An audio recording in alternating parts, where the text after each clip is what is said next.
Fala galera, sejam bem-vindos a mais um vídeo do canal.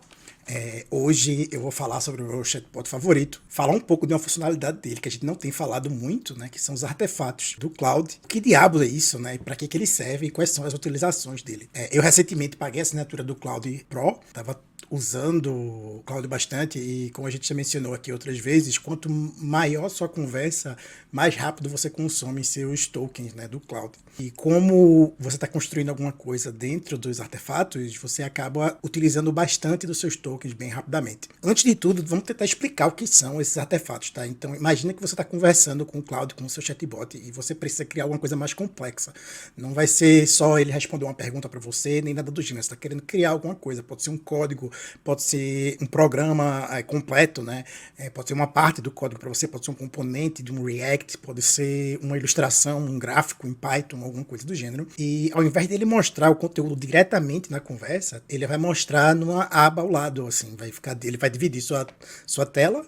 E em um lado vai ficar a conversa com ele e no outro lado vai mostrar a execução do seu código já, ou o que você está querendo visualizar ali daquele lado. Você tem acesso àquele código, você pode copiar, você pode reutilizar aquele código em outras conversas se você quiser, mas você pode ver tanto como código, como executar ele. É como se fosse uma IDE ali dentro do Claude. Qual a funcionalidade disso? Por que isso é útil, tá? Claramente é algo que é mais útil para quem é desenvolvedor. Se você está fazendo um código, o artefato vai separar o código da conversa, deixa as coisas mais organizadas, não fica aquele prompt gigante no meio da conversa. Você pode copiar o código inteiro mais facilmente, só clica lá no botão de copiar. Ao invés do prompt, quando você quer copiar a resposta dele toda, se você colocar em copy, ele vai pegar tanto a parte de texto que ele escreveu, quanto o código. E senão você tem que selecionar tudo manualmente. E o código ele vem já formatado, né, na sintaxe correta, com os highlights certinhos. E isso já ajuda bastante. Também quando você está criando visualização, tipo diagramas, gráficos, ilustrações, é mais fácil de ver aquilo numa área dedicada, né? Então, assim, se você pede para ele criar e ele joga aquele resultado lá no meio da conversa mesmo, é muito mais fácil você olhar a imagem de um lado e interagir com ele do outro, pedir para ele fazer alguma alteração no seu gráfico, alguma alteração naquela imagem e alguma coisa do gênero. O que eu falei também do componente de React são coisas para web, né? Componente para web, você pode ver aquilo funcionando em tempo real. Então vamos supor que você esteja criando alguma coisa no seu site, um carrossel de notícias. Então você consegue pedir para o Claude criar aquilo ali. As imagens das notícias não vão estar realmente ali, mas você consegue clicar na seta ao lado e passar de uma notícia para outra em tempo real. Ali você consegue ver o que está acontecendo, você consegue usar aquela coisa interativa que você criou. Então fica mais fácil de desenvolver alguma coisa, você já testa na hora, ver se está funcionando ou não. Essas coisas que eu falei são as coisas que você pode utilizar os artefatos para, tá? Agora, tem casos de uso que não são necessariamente bons para o artefato. Então, assim, se você for criar alguma coisa usando o artefato, ele tem que ser mais de 20 linhas. Se você for colocar alguma coisa ali que seja curto, ele não vai separar isso na aba de artefatos. Os artefatos são mais úteis se você vai reutilizar aquilo. Você pede para ele criar alguma coisa, e depois você conversa com ele para modificar, e você vai usar aquilo ali como algo realmente separado. Você vai tirar aquilo dali e levar para algum lugar.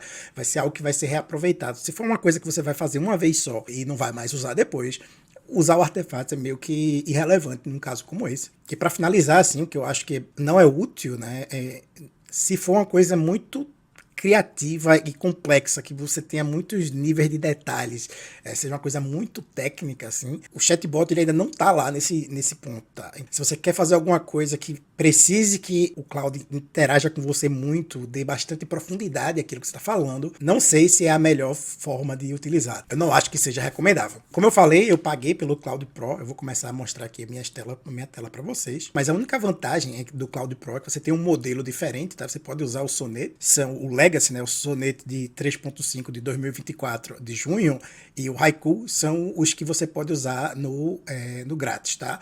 E esse aqui é quando você é Pro, você pode escolher esse aqui. Se você nunca tinha aberto o Claude antes, é assim que ele parece, tá? Então você pode ver aqui, eu pedi para ele criar um arquivo HTML para mim. Isso aqui foi um trabalho que eu tive que fazer da faculdade e eu fiz as questões, né?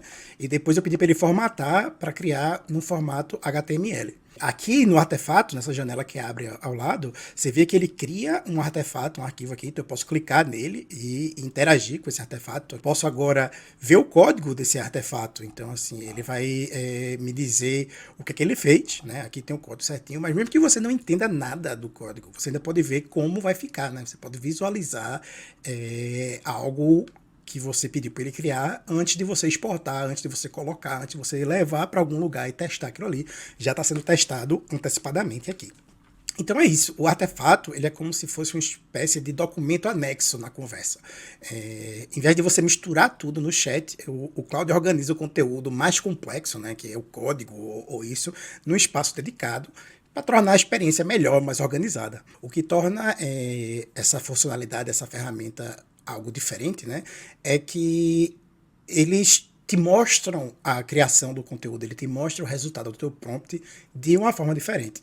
É uma ferramenta que pode ser muito poderosa se você estiver usando para certas funções, tá? Então, assim, ele vai te permitir visualizar componentes web em tempo real, ele vai te mostrar a sintaxe do teu código, você pode usar para formatos diferentes, a conversa fica num contexto mais limpo, mais organizado e vai facilitar a modificação do conteúdo e a interação com aquilo. É basicamente isso aí, resumindo o que eu falei aqui no começo. Agora que a gente já sabe o que são os artefatos mesmo, a gente vai explorar um pouco do que pode ser criado com o Claude. E eu vou tentar mostrar aqui algumas coisas, eu peguei alguns exemplos que eu queria testar. Muitas dessas coisas que eu vou testar aqui, eu não testei antes de gravar esse vídeo, então se der errado, vocês vão ver em tempo real, dando errado, tá? E eu vou testar com algumas coisas que eu acho que seriam bons casos de uso para os artefatos. Então eu vou mostrar agora como que utilizar esses artefatos. Vou abrir aqui uma conversa do zero com o Claude e eu separei uns prompts que eu vou mandar para ele. Eu vou copiar e colar o prompt aqui. Então o primeiro prompt que eu vou botar é o seguinte. Eu vou pedir para ele criar para mim um programa Python que analisa dados de vendas de uma loja. Eu quero uma visualização de gráficos, tá? É isso que eu vou pedir para ele gerar. Vamos ver o que é que vai sair disso aqui. Então você vai ver aqui que ele está criando um componente React, que eu falei, né? E ele está criando uma dashboard para mim. Então eu consigo ver ele codando tudo isso em tempo real. E aí aqui ele criou primeiro a dashboard para eu interagir. E agora ele está criando o meu código para eu colocar os dados. E aí esse código ele vai pegar meus dados e alimentar essa dashboard aqui, tá? Então, isso aqui é baseado em números aleatórios, né? Ele criou super rápido isso aqui. Tudo isso aqui ele botou como se fosse o lucro mensal, né? O lucro mensal, quanto ficou a variação das vendas, né? Com os gastos, tá aqui, ó. Meus custos estão embaixo e minhas vendas estão em cima. Aí isso aqui já é um gráfico mostrando a subtração desses dois aqui. Eu vendi 181 unidades e esse aqui é o lucro total, acho que de janeiro a junho. Então ele ainda dá uma explicação aqui. Ó. Esse conjunto de códigos fornece um dashboard interativo em React que mostra cartões com métricas principais, gráfico de linha comparando vendas e custos, gráfico de barra mostrando lucro mensal. E um script de Python que gera dados simulados de vendas, ou seja, aleatórios, realiza essas análises estatísticas, calcula essas métricas importantes, gera um relatório textual e prepara os dados para o dashboard. Para usar esse código, você precisará instalar essas bibliotecas do Python aqui. Então você precisa instalar a biblioteca Panda, NumPy e ele explica como você poderia implementar isso aqui no seu computador. E obviamente que isso aqui está longe de ser um produto finalizado, né? É algo bem primordial, iniciante, mas querendo ou não, ele já te dá um bom head start, né? Você não precisa começar do zero, você já tem uma ideia, ele já te mostra alguma coisa aqui. Ficou bem interessante, ficou bonito até. Então eu acho que não... achei que ficou legal. Vou tentar agora criar uma nova conversa e partir para uma outra coisa que eu acho que seria interessante, caso de uso para os artefatos. Vou pedir agora para ele criar para mim uma dashboard, tá? Então eu vou pedir para ele criar uma ilustração de um dashboard com gráficos.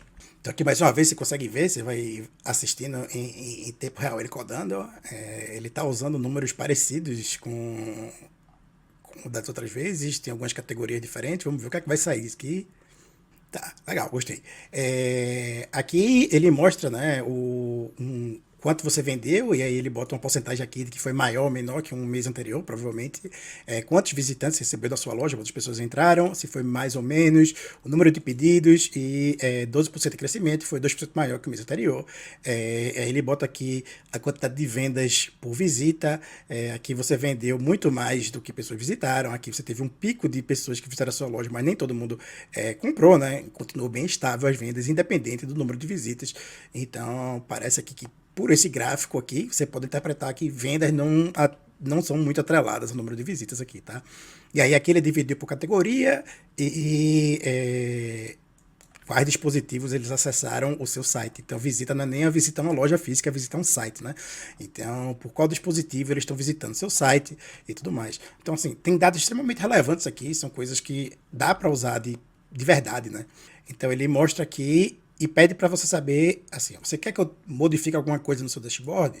Posso adicionar mais tipos de gráfico, modificar o esquema de cores, incluir mais funcionalidades interativas, adicionar filtros e controles, e o código já vai estar todo aqui para você usar também. Você vê que já dá um adianto bastante na sua vida, mas que esse caso de uso aqui também é algo que você precisa entender um pouco de código. Não adianta só você mandar ele fazer isso aqui, porque esses números não querem dizer nada para você, né? Se você quiser aplicar isso aqui nas suas vendas, no seu dia a dia, em algo para você, você obviamente pode pegar essa estrutura, mas para esses dados fazerem sentido, você vai ter que entender um pouco para poder modificar isso aqui e adaptar isso à sua realidade. Acredito que se você mandar para ele uma planilha no Excel ou alguma coisa no gênero, você pode anexar arquivos no cloud aqui. Na verdade, você pode até anexar direto do seu Google Drive, você pode linkar o seu Google Drive para eles. Então, assim, eu acredito que se você anexar alguns arquivos e mandar ele utilizar os dados daquele arquivo para fazer isso aqui, ele também é capaz de fazer, tá?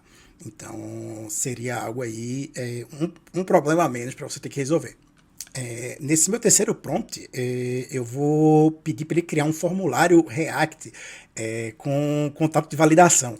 Tá? Isso aqui é algo que eu pedi para ele criar, porque eu vejo muitos memes na internet, uma pessoa que está começando agora a programar, e aí ela cria uma página de login, que ele bota assim, usuário, senha, e você está cadastrando o seu usuário. E aí dá um erro, dizendo assim, essa senha já é usada pelo usuário X. E aí eu pensei, vou pedir então para ele fazer para mim um formulário para você entrar em contato com alguém e tal, para ver como é que fica. É uma coisa que é relativamente simples, né? Então, assim, às vezes você quer botar no seu site alguma coisa dessa, alguém para entrar em contato com você, dizer qual é o assunto, mandar uma mensagem e tudo mais. Assim, para quem não tem experiência, não é algo fácil de fazer. E aqui ele fez em segundos. Então é uma coisa que tem quase em todos os sites, tá? E você vai colocar aqui, ele coloca que tem campos validados, que são nome, e-mail, assunto e mensagem. Fala um pouco do visual, né? Que tem alguma coisa ao redor disso aqui para mostrar que está fechadinho a caixa, né? Para você escrever.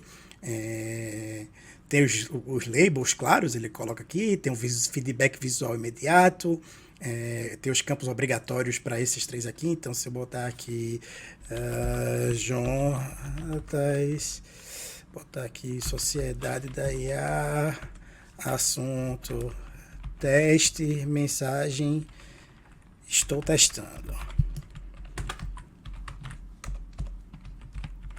Eu enviar essa mensagem aqui.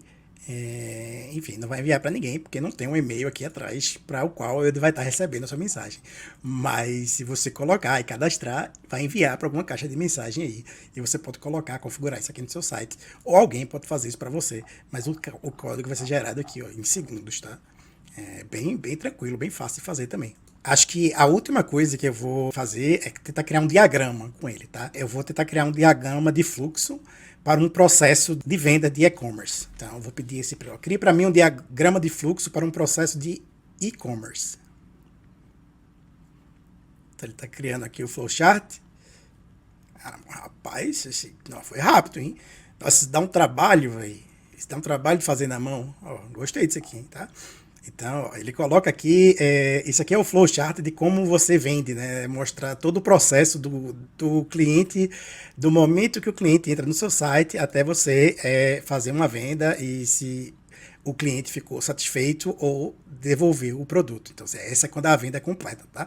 Então, ele criou todo esse fluxo aqui de e-commerce para mim. Ele bota para acessar o site, navegou os produtos, adicionou o item no carrinho, continua comprando sim, volta, né? Aí ele navega produtos de novo. Se ele não botou mais, não, vai para o checkout.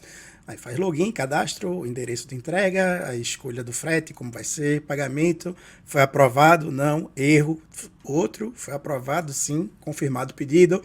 Aí você recebe o e-mail de confirmação, prepara o pedido, envia o pedido, o cliente recebe, satisfeito, sim ou não.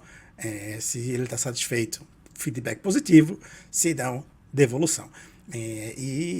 Eu já fiz algumas coisas dessas, assim, para você criar um fluxograma desse ou algo do gênero, e isso dá um trabalho, tem páginas específicas para você usar isso aqui, tá? O vídeo da Microsoft é um que dá para você criar, então talvez esse fluxo aqui, talvez tenha formas até de, deixa eu ver no código dele aqui, ó, ele só fez criar o diagrama meio, ó, A, B, e botou aqui, ó, B, C, sim, não, bem tranquilo, ó, full chart, não, pô. Beleza, achei interessante. É bem legal isso aqui. Então, agora, assim, esses foram os exemplos que eu pensei, tá? Não sei se é algo que foi útil para você ou não. Eu uso mais a parte de código, né? Porque, para mim, é uma coisa que eu uso mais no meu dia a dia. E uso para me ajudar a formatar documentos, colocar no formato que eu quero, deixar organizado, né? Mas, como você pode ver, é uma ferramenta muito poderosa. Tem várias formas de você utilizar, não só isso. E, provavelmente, isso aí que eu coloquei é bem pouco comparado ao que dá para ser aproveitado, tá? Então, vou agora tentar dar uma resumida no que eu falei e dar algumas dicas para ver se serve para você ou não essa ferramenta, tá? Para mim, pessoalmente, eu acho que seriam para projetos um pouco mais complexos, que você vai ter, sei lá, umas 20 linhas ou mais. Você vai gerar um código ali que você vai reutilizar ele, que você pode pegar o código base e trocar por várias coisas para criar, por exemplo, esse fluxograma aqui. Se você quiser só editar ele, fazer alguma coisa parecida, você pode pegar esse código e trocar as partes, né, do que está aqui. Então, é algo que você vai poder reutilizar, reaproveitar, ou até mesmo fazer interações com o próprio chatbot e trocar coisas do jeito que você quiser, aqui adicionar ou remover passos. Se você quiser que suas visualizações sejam renderizadas de alguma forma, é uma boa forma para utilizar o artefato. E se você quiser criar visualizações para elas serem renderizadas, que nem eu falei lá, os dashboards ou os gráficos, que você pode mudar aquilo ali, colocar seus próprios dados e reutilizar aqueles códigos, tá? Para coisas simples, respostas curtas, coisa de conversa, isso aí é o chatbot normal, tá? Você não vai usar essa parte do artefato. Eu acho que ele nem gera nada, nem abre nada. Se você fizer uma pergunta mais simples assim, ele nem vai iniciar o artefato. Óbvio que, como toda ferramenta de IA, os resultados vão variar muito baseado em como você está interagindo com o chatbot, tá? Você precisa ser específico no que você está querendo. Você primeiro dá um exemplo, pede para ele fazer, e aí tenta dar detalhes do que você não gostou, do que você não quer, mas de maneira direta, sem muita enrolação, fazer muitos rodeios, né? Quando você está conversando com o chatbot, você vai dar muita informação, ele é capaz dele confundir, colocar coisa que você não pediu ou algo que você não queria ali no meio. Pô, é muito bom você poder ver o seu trabalho já feito ali direto na tela. Até você pegar um código que você mesmo escreveu, colocar ali, ele vai executar para você, pedir para fazer algumas alterações. Isso é muito legal, tá? E outra coisa que dá para fazer, como eu mostrei aqui, você consegue combinar essas coisas. Então, assim, por exemplo, esse fluxo aqui pode ser uma parte da sua venda. E aí aquele outro que eu pedi para você criar o formulário de mandar o e-mail ou mandar uma mensagem, é outra coisa que você pode ter no seu site. Então, esses diferentes artefatos, eles podem se combinar para gerar um produto final legal, tá? Seja lá o que você está querendo criar. E é isso, a gente vai ficando por aqui. O vídeo ficou até um pouco mais longo do que eu estava procurando. Eu espero que vocês gostem. E se você curtiu, deixa um like, segue a gente, se inscreve no canal. A gente está em todas as redes sociais, procura por a gente como Sociedade da IA. E vou ficando por aqui. Um beijo, até a próxima e tchau!